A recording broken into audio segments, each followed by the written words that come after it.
सरकार बोल रही है कि हम नौकरियां दे रहे हैं, नौकरी का गट्ठा दे रहे हैं। हर किसी भी बात की सुनवाई हमारी नहीं हो रही है। इसको धरातल पे लाने के लिए हम प्रयास कर रहे हैं। ये तो डीवी का भी नहीं बोल रहे कि होगी नहीं होगी, कुछ जवाब ही नहीं दे रहे। एग्जाम हुए 4-5 महीने हो गए और ये लोग आगे कोई प्रोसीजर ही नहीं पढ़ा रहे हैं। क्या तो लिखित में दें कि कोर्ट से क्या आदेश आया है? कोर्ट की तरफ से कोई स्टे अभी तक आया नहीं है। नमस्कार, मैं हूं विनय चौहान और आप देख रहे हैं अपडेट इंडिया। मैं स्वास्थ्य भवन के यहाँ खड़ा हूँ। यहाँ पर कुछ लोग इकट्ठा हुए हैं। मैंने बात की यहाँ कर, तो ये आयुर्वेद वालों के वाले हैं और ये यहाँ पर पेपर को लेकर आए हैं कि हमारा जो डॉक्यूमेंट वेरिफिकेशन है वो कई समय से अटका पड़ा है। क्या कुछ पूरी बात है वो इनसे जानेंगे हम। तो भैया, क्या पूरी मांग है, क्या किस चीज को लेकर यहाँ पर? सर, मेरा नाम डॉक्टर संदीप राहड़ है। हमारा शुरुआत से ही मांग 1 महीने से यही चल रही है कि डॉक्यूमेंट वेरिफिकेशन की तारीख जल्दी से जल्दी दे करके डॉक्यूमेंट वेरिफिकेशन किया जाए। लेकिन बार बार में विभाग से केवल एक ही जवाब मिलता है कि मामला कोर्ट के अधीन है, लेकिन कोर्ट का किसी प्रकार का स्टे इस भर्ती पर नहीं है। तो वो डॉक्यूमेंट वेरिफिकेशन के लिए पता नहीं क्यों इस चीज पर लेट कर रहे हैं, टाल रहे हैं हर चीज को। हर किसी भी बात की सुनवाई हमारी नहीं हो रही है। लगातार 4-5 बार हम लोगों ने एप्लीकेशन दे चुके हैं और आज भी हम लोग इकट्ठा हुए हैं कि हमारी मांग सुनी जाए डॉक्यूमेंट वेरिफिकेशन के लिए। तो अब यहाँ कितने टाइम से बैठे हो और कब से ये चक्कर काट रहे हो? ये अभी आज सुबह 8 बजे से बैठे हुए हैं और ये जो चल रहा है हमारे 1 महीने से चल रहा है। लगभग 1 महीने से लोग आ रहे हैं यहाँ पर और जा रहे हैं, पर उनकी तरफ से कोई उचित जवाब नहीं दिया जा रहा, कुछ भी जो भी है डिपार्टमेंट की तरफ से। तो ये युवा पीढ़ी है, युवा पीढ़ी को आगे बढ़ाने का जो सरकार दावे करती है, काम कराने की बात करती है, तो उसको किस तरीके से देखें? मतलब बहुत बच्चे परेशान हो रहे हैं यहाँ पे। ये काफी जूनियर्स भी हैं और काफी सीनियर्स भी हैं यहाँ पे, डॉक्टर आयुर्वेद चिकित्सक हैं। ये विज्ञप्ति जो है पिछले 10 वर्षों से यहाँ पे आई है और इसको धरातल पे लाने के लिए हम प्रयास कर रहे हैं। और कुछ जो असफल विद्यार्थी हैं जिनकी रैंक नहीं है इस विज्ञप्ति के अंदर, रिजल्ट में रैंक नहीं है, तो भी इन्होंने कोर्ट केस किया है, उस मामले को अड़ांगा डालना चाह रहे हैं। उससे समस्या पैदा हो रही है। जितना हो सके हम दस्तावेज सत्यापन हो जाए इसका। पर आप लोगों ने तो एग्जाम दिया है, एग्जाम दे के पास हुए हो आप, तो फिर ज्वाइनिंग न देने का क्या कर? ये क्या है, जैसे 3 डिपार्टमेंट का हुआ था एग्जाम, ये है ना, आयुर्वेदा, होम्योपैथी और यूनानी का। तो इसमें क्या है, जो यूनानी के और होम्योपैथी के जो असफल विद्यार्थी है, उन्होंने क्या है कि इस जो भर्ती प्रक्रिया जो चल रही थी उसको सिर्फ एक लटकाने का काम किया है। तो उन्होंने क्या किया है कि कोर्ट में जैसे भी करके उन्होंने केस वेस करा है और उसके बेस पे कोर्ट ने एक ऑर्डर निकाला है। मतलब बोल रहे हैं ये, हालांकि कोई ऑर्डर ऐसा कुछ लिखित में दिखाया नहीं है, कुछ नहीं है कि ऑर्डर निकाला है और कि ये अपने जो उसके कोर्ट के अधीन है ये, लेकिन ऐसा कुछ है नहीं। तो आगे की क्या प्रक्रिया रहेगी आप लोगों की? आगे क्या, किन चीजों को लेकर? देखो, बात इतनी सी है कि अगर सीट डिवाइड होती है नहीं होती, वो आगे का काम है, सरकार डिसाइड करती है, कोर्ट डिसाइड करती है। लेकिन डीवी तो सभी करानी पड़ेगी।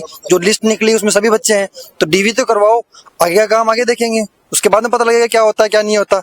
ये तो डीवी का भी नहीं बोल रहे कि होगी नहीं होगी, कुछ जवाब ही नहीं दे रहे। बोला कोर्ट के अधीन है, कोर्ट बोल ही नहीं कि अब तक स्टे लगा हुआ है। कुछ ये ना, ये कुछ बोल रहे ना कोर्ट कुछ बोल रहा है। कोर्ट ने बस इतना सा बोला कि एनएचएम डिपार्टमेंट और एसएसबी से जवाब मांगा है कि क्या रूल्स थे क्या नहीं है। अब उसके अकॉर्डिंग ये कुछ बता नहीं रहे। ये बोल रहे हैं कोर्ट के अधीन है, मंत्री जी के पास है। मंत्री जी सरकार बोल रही है कि हम नौकरियां दे रहे हैं, नौकरी का गट्ठा दे रहे हैं। अब आगे की क्या प्रक्रिया है आप लोग? अब हम चाह रहे हैं कि आगे जैसा उन्होंने स्टे नहीं लगाया, स्टे नहीं है इस भर्ती पर, हम इनको बताना चाह रहे हैं कि स्टे नहीं है तो आप काम तो आगे बढ़ा ही सकते हो ज्वाइनिंग का। तो अभी बात तो की होगी आप लोगों ने? हम लोग पिछली बार भी आए थे, तब भी उन्होंने बोला कि वो कोर्ट डिसीजन देगा तब हम करेंगे। ऐसा कुछ भी नहीं है कि डीवी पे स्टे लग गया है, डीवी पे कोई स्टे नहीं लगाया है। हमें यहाँ घूमते हुए 1 महीना हो गया, एग्जाम हुए 4-5 महीने हो गए और ये लोग आगे कोई प्रोसीजर ही नहीं पढ़ा रहे हैं। पता नहीं कब तक वेट करना पड़ेगा। बहुत टाइम से हम लोग वेट कर रहे हैं कि कुछ तो आगे ये प्रोसीड करे, पर ये लोग हमें जवाब भी नहीं देते हैं। जाते हैं तो बोलते हैं कोर्ट कुछ करेगा तो हम कुछ करेंगे, जबकि कोर्ट ने अभी तक कोई स्टे लगाया ही नहीं है। तो ये किस बेसिस पे हमारी भर्ती को रोक रहे हैं, हमें समझ में नहीं आ रहा है अभी तक। तो कोर्ट और जो ये यहाँ का परिसर है उसके बीच में जो है कहीं ना कहीं ये लोग अटके पड़े हैं। यहाँ धरना प्रदर्शन जो है, एक तरीके से धरना नहीं कहूंगा, यहाँ इकट्ठे हुए हैं अभी बीच में, असमंजस में जो है कहीं ना कहीं चल रहे हैं। तो शुरू करो डीवी प्रक्रिया, शुरू करो डीवी प्रक्रिया, शुरू करो डीवी प्रक्रिया, शुरू करो। हमारी मांगे जल्दी मांगो, जल्दी करो। पूरी जो है इनकी मांगों को लेकर ही अड़े हुए हैं। तो भैया बताइए क्या पूरी मांग है आपकी? नमस्कार, मैं हूं डॉक्टर महेश कुमार। सर, मैं ब्रीफ में आपको ये बताना चाहता हूं कि सरकार ने आयुर्वेद, होम्योपैथी, यूनानी और सिद्धा, ये 4 पैथी होती हैं, इनको एक छत पे नीचे लाने की कोशिश करी उन्होंने। इनको इंटीग्रेटेड किया। उन्होंने जो नियमावली बनाई उसके अंडर में इन्होंने ये वैकेंसी निकाली। 1535 पोस्ट थी। सरकार का ये कहना था कि इसमें कॉमन मेरिट बनेगी, एक एग्जाम होगा, कॉमन होगा, सारी नियमावली इस तरह से उन्होंने पब्लिक करी। शुरू में किसी भी पैथी को इस चीज के रिगार्डिंग कोई भी ऑब्जेक्शन था नहीं। ये पेपर उसी प्रक्रिया के तहत हो गया। पेपर हो गया, रिजल्ट आ गया, कॉमन मेरिट बन गई 1535 पोस्ट की। उसमें ये था कि मेरिट में जो क्रमांक में ऊपर होगा उसको सीट मिल जाएगी। उसमें चाहे फिर वही होम्योपैथी वाले ज्यादा हो, आयुर्वेद वाले ज्यादा हो, या किसी भी पैथी कोई कैंडिडेट ज्यादा हो। अब जो 1535 की जो उन्होंने लिस्ट डाली, तो उसमें फॉर्चुनेट का हो या अनफॉर्चुनेट का हो, आयुर्वेद के जो लोग थे वो ज्यादा नंबरों पे, मेरिट में ज्यादा क्रमांक पे आ गए। अब इन्होंने, होम्योपैथी वालों ने इस चीज का ऑब्जेक्शन करना शुरू कर दिया। अब चूंकि अंडर नॉर्म्स जो प्रक्रिया उन्होंने करी थी, गवर्नमेंट ने करी थी, उसके तहत ये वैकेंसी जारी हुई, परिणाम आया। अब प्रक्रिया के तहत ये होना था कि 1535 में जो पद में जो आगे थे उनको सीट मिलनी थी, इसमें कोई डिस्प्यूट नहीं था। अब होम्योपैथी वालों ने कोर्ट में केस फाइल कर दिया। हम ये चाहते हैं कि भाई मीडिया चौथा स्तंभ होता है, हमारी बात आगे तक पहुंचाए। तो हमारी ये कहना है कि आप लोगों की जवाबदेही इतनी बने कि हम एमडी एनएचएम से ये चाहते हैं कि वो इस चीज में हमें क्लैरिटी दें। क्या तो लिखित में दें कि कोर्ट से क्या आदेश आया है, कोर्ट की तरफ से कोई स्टे अभी तक आया नहीं है, तो ये प्रक्रिया किस बिहाफ पे उन्होंने रोकी हुई है। हम आर्थिक तौर पे, मानसिक तौर पे और शारीरिक तौर पे पूरी तरह परेशान हो चुके हैं। यहाँ 4 से 5 चक्कर काट चुके, अपना समय बर्बाद करते हैं और यहाँ से खाली हाथ लौट जाते हैं। तो हमें इस चीज में पूरी क्लैरिटी चाहिए कि एमडी एनएचएम की आगे की क्या प्रक्रिया है। इस वैकेंसी को अदर जोन में लटकाना चाहते हैं या आगे तक ले जाना चाहते हैं, और आगे की क्या प्रक्रिया रहेगी अगर ये जो आगे से क्लियर जवाब नहीं आता है आप लोगों के? तो सर हमारा यही रहेगा कि पहले तो जल्दी से जल्दी डॉक्यूमेंट वेरिफिकेशन के लिए जो एप्लीकेशन हमसे बनती है, जो हमारे स्तर पर हमसे बनता है, वो इनको बताया जाए कि जहां पर पोस्टें खाली हैं, एक डॉक्टर की पोस्ट खाली है, इससे जो स्वास्थ्य पर भी बहुत बुरा प्रभाव पड़ रहा है। तो जल्दी से जल्दी डॉक्यूमेंट वेरिफिकेशन की प्रक्रिया जल्दी से जल्दी चालू की जाए।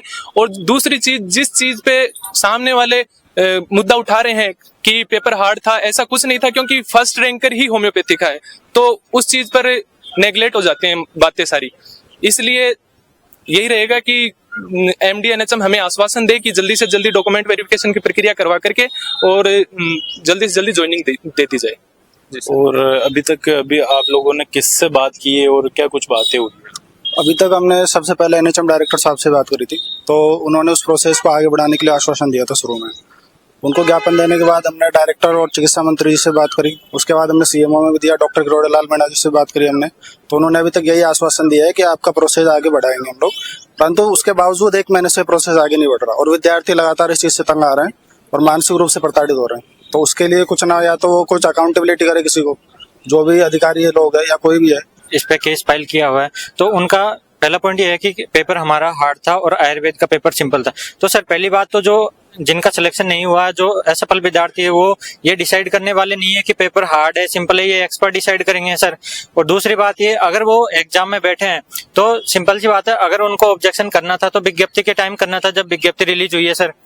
उसमें क्लियर लिखा हुआ है संयुक्त भर्ती है, ये एक ही डॉक्टर की पोस्ट है हॉस्पिटल में, चाहे वो आयुर्वेद का हो, होम्योपैथी का हो या यूनानी का हो। उसमें पहले कोई मेंशन नहीं था। इससे पहले जो वैकेंसी आती थी वो आयुर्वेद चिकित्सा अधिकारी के नाम से, होम्योपैथी चिकित्सा अधिकारी के नाम से अलग अलग आती थी, लेकिन इस बार संयुक्त भर्ती थी सर।